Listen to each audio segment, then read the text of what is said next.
In the last video, we saw Sejun create a plan for a comfortable life in the cave on the 99th floor of the tower, and the first thing he needed was more things of daily use. He also found out about the giant crimson bear, which was the only monster in the area around the cave. Sejun, thinking about how dangerous it was to go outside the cave, has an idea. He plans to ask the poison honeybees to patrol the area and also take their help to tie a rope to trees so that he can climb out. And then he tells Theo that he has some very important missions that only the sales cat can complete, and Theo readily agrees to do them. As the cat merchant goes down to meet the humans on the 38th floor, he finds a large crowd gathered there to buy the cherry tomatoes. But he has a surprise for them. From now on, the sale will be carried out like an auction, with 500 cherry tomatoes sold in one batch. Meanwhile, Sejun gets a quest from the tower manager, who wants to drink the cherry tomato and honey juice and is willing to give a wonderful skill as the quest reward. Sejun fulfills the quest, and the manager is overjoyed and gives him the skill beekeeping level 1 that allows him to gain control of the honeybees and increase their performance. Sejun is really grateful and thanks the manager,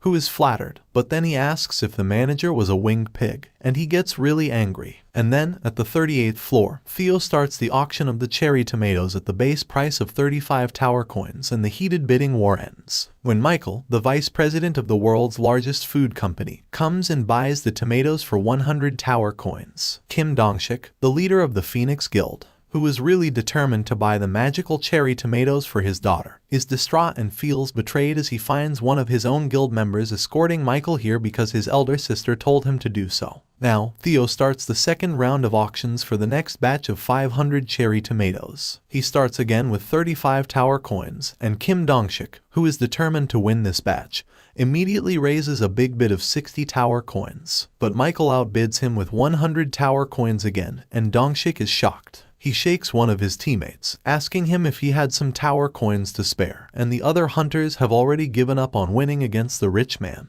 Theo counts twice and then declares that the bid was successful, and Michael has bought the second batch of cherry tomatoes too. And then he starts the auction for the third round, but Michael stops him, saying that there was no need for that. He would take the third batch for 100 tower coins too. He was buying all 15 cherry tomatoes for 300 coins. Their deal is made, and now Dongshik is dejected, thinking how it was impossible to fight back against a billionaire, and his teammate tells him that they should aim at the next opportunity. On the other hand, Michael's team has also loaded the tomatoes onto their backpacks and ask him what they should do now. And as he inspects some tomatoes, he is really glad that he came here in person to buy such a wonderful product. He tells his team that they are going to the first floor immediately. Meanwhile, as Theo is packing up his money, the girl who gave him churu last time and her friend approach him. He recognizes her just by that and tries to remember what her name was. And the girl named Suha is glad that the cat merchant remembered her. But after thinking for a while, Theo asks if her name was Buha, and the girl thinks that it was good enough that he even remembered her in the first place,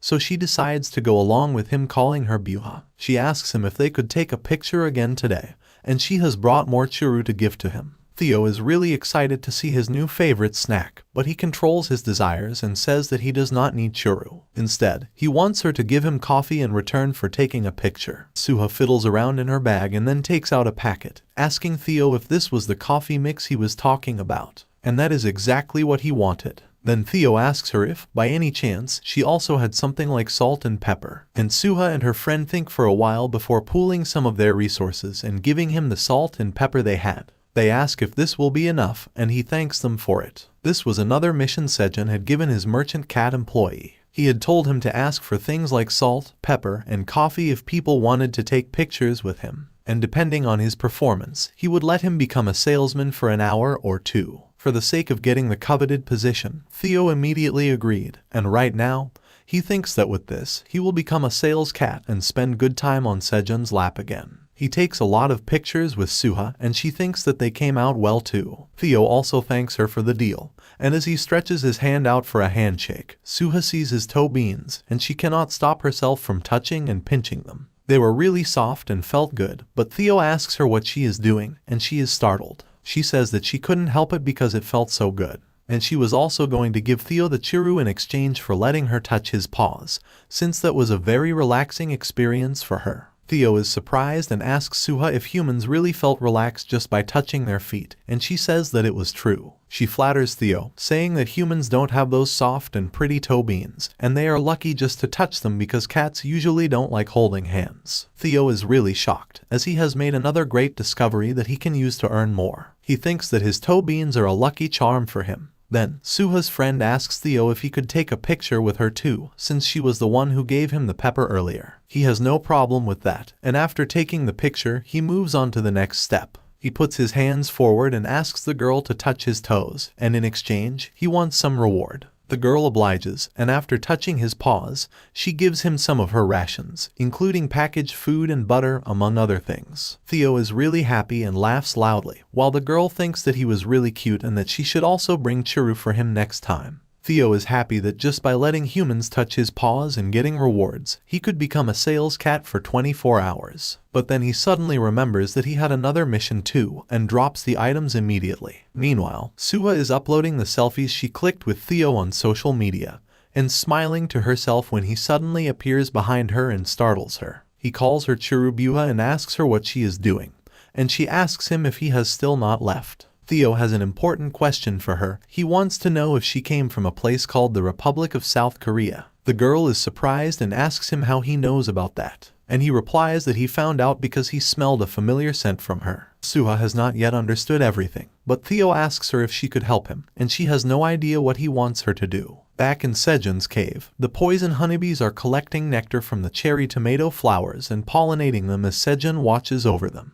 Also, they are collecting the honey they make into his water bottle. For each milliliter of honey they give him, Sejun's proficiency in the beekeeping skill goes up a little. And gradually, as the bottle is half filled, the proficiency increases, and the skill reaches level 2 from level 1. Sejun thinks that it was going well. The honeybee population was steadily increasing, and his beekeeping skill was also leveling up quite quickly along with that. Also, the queen bee was laying eggs nowadays, and Sejun had not seen her in a long time. There were also some ambiguous changes in the description of the skill of beekeeping, and he does not know if they will make any difference. But the maximum number of beehives he could own had increased from 1 to 2, and he now thinks that if he can split the beehive later, he will be able to own both of them and increase his efficiency. Also, the bottle is about to get full of honey, and he thinks that he will need another container to store it, and he would be lucky if he could get a bottle. But he can think about that later. Right now, he has a more important task to do. The carrots were ready to harvest, and Sejun picked one out of the ground and called his rabbit friends to eat it. They immediately rush to him as Sejun keeps on harvesting the agility carrots and gains 10 XP for each of them while also increasing the proficiency of his skill harvest level 2. He had only been able to harvest them yesterday for the first time. Before that, he harvested the blessed agility carrot on the day of the blue moon a few days ago, and the rabbits could not control their happiness as they saw the ripened carrots. The type of food that can be eaten and is grown in the cave has increased by 1. Now, Sejun tells them to take 1 each, and the rabbits are really glad. They even bow down to him, and he asks if it really was such a big thing. Then, as they are sitting around the fire and eating the carrots, Sejun looks at the information window of the agility carrot. It could increase the agility of the consumer by 0.1 points for 10 minutes, and this effect could be stacked down for up to 10 times. Other than that, it had all the health benefits of cherry tomatoes and more. It could not only burn down 10 grams of fat upon being eaten, but it could also boost the vision. And now, as Sejun eats the carrot, he thinks that since they are even more beneficial than tomatoes, the carrots will be really popular once he has enough to sell them. Sejun finishes eating quickly and then moves to harvest the remaining carrots so that they can be stored. The rabbits also help him, removing the leaves from the carrots and transporting them to the storage. And even the black rabbit helps, even though he is really not good at farming. He collapses while carrying some carrots, and Sejun asks him if he is already tired. But it turns out that he was just trying to be smart and eat the carrot while he lay down. But Sejun catches him in the act, and the father rabbit also beats him for stealing. The storage is almost full, and Sejun decides to stop harvesting the carrots for today and wrap up the job. But then suddenly, there is an influx of system messages telling him that he had gained XP from harvesting the carrots, and that now he had finally leveled up. Sejun is also surprised to learn that he has already reached level 10. He has acquired a bonus stat for leveling up, and a quest has also been issued. Sejun asks the Tower Master what the quest was this time, but the manager replies that it was not from him this time. This is a job quest that appears when a hunter reaches level 10. One must clear this quest to get the new class traits and move on to the next level. Sejun has heard about the job quests from the hunters in the real world. For normal hunters, it was often combat-related quests such as monster subjugation, but since he is a farmer, he is sure that the quest will be something different. Sejun opens the quest window and finds that it asks him to expand the cultivable area by 50 square meters. He thinks that this will be easy and gets to it almost immediately. He completes the quest and gets rewards for doing so. He has reached level 11 and acquired 1 bonus stat. Also, he had gained 10 tower coins and 1 job trait as rewards. Sejun is really glad that it is over because it was much more exhausting than he thought it would be. He is tired, and so are the rabbits, who have already collapsed. But at least he has a good job trait as a reward for his hard work. He can now acquire XP every time he creates 1 square meter of the crop field, and he thinks that it was a good thing he completed the quest quickly, as he can gain more experience now. And after eating and planting the carrot roots, the field has increased more than he thought it would. Sejun is too exhausted to do anything else for the day, and he tells his rabbit friends that they should also sleep and finish their jobs tomorrow. As he goes to his spot, the rabbits are also heading back to their burrow. But then their parents stop them from coming inside. They tell them that they cannot come in and slam the door in their faces. The rabbits are sad and shocked. 2 of them bang on the door, while another one just sits there and cries. Sejun also comes to them after hearing their voices and realizes that they have been kicked out of the house. But they were full-grown adults now, so it was time for them to be independent anyway. The rabbits are not really cheered up by what he said, and Sejun says that it is too late to create new burrows right now, so for today, they should just sleep with him. The rabbits cheer up a bit and agree to his plan, and now Sejun sleeps on his bed with his rabbit friends all over him. He laughs, saying that this was also good sometimes. It felt soft and warm. On the other hand, at Theo's location, Dongshik is really stressed that his daughter will nag at him for not being able to buy any cherry tomatoes this time. But then suddenly Suha comes there with Theo, and he is quite surprised to see that the cat merchant has not yet gone back. She says that the cat has something to say to him,